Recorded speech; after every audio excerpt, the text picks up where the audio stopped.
Katika taarifa yake ya kwanza rasmi tangu kuteuliwa kwake mnamo Machi 9 mwaka 2026, kiongozi mkuu mpya wa Iran Ayatollah Mojtaba Khamenei ametoa ujumbe mkali kufuatia kuuawa kwa baba yake Ali Khamenei katika mzozo unaoendelea kati ya Marekani pamoja na Israel dhidi ya Iran. Akizungumza kupitia mwanahabari kwenye televisheni ya taifa mnamo Alhamisi Machi 12 mwaka 2026, Mojtaba Khamenei katika ujumbe wake wa kwanza amesisitiza umoja wa Iran na kuendelea kwa kuagiza kufungwa kwa mlango bahari wa Hormuz kama njia ya kushinikiza dunia, hatua ambayo tayari imepandisha bei ya mafuta duniani kote kufika dola 100 kwa pipa. Aidha, Khamenei alitoa onyo kali akitaka kuanzia sasa kambi zote za kijeshi za Marekani zilizopo Mashariki ya Kati kufungwa mara moja, akitishia kwamba kambi zitakazobaki zitashambuliwa na majeshi ya Iran. Ayatollah Mojtaba Khamenei alieleza kwamba wao bado wanaamini na kuthamini urafiki na majirani zao na wala hawashambulii majirani zao, bali wanalenga kambi na miundombinu ya Marekani katika nchi hizo. Hii ni licha ya kuwa kuna taarifa za droni na mabomu ya Iran ambayo yamewajeruhi raia na hata kuharibu nishati na maghala ya mafuta katika nchi hizo. Khamenei pia aliapa kulipiza kisasi kwa mashahidi wakiwemo baba yake Ali Khamenei na wahanga wa shambulio la kombora shuleni Minab.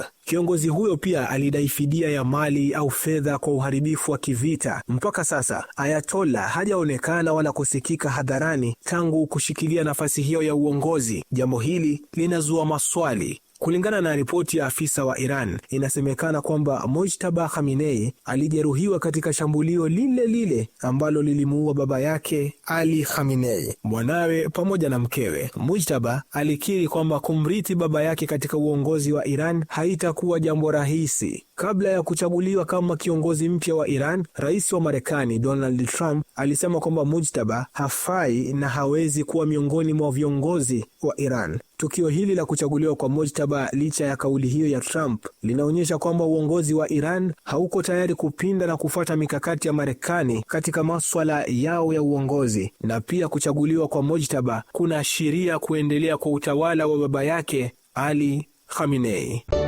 Al-Bashir TV, dunia na Afrika kwa lugha yetu.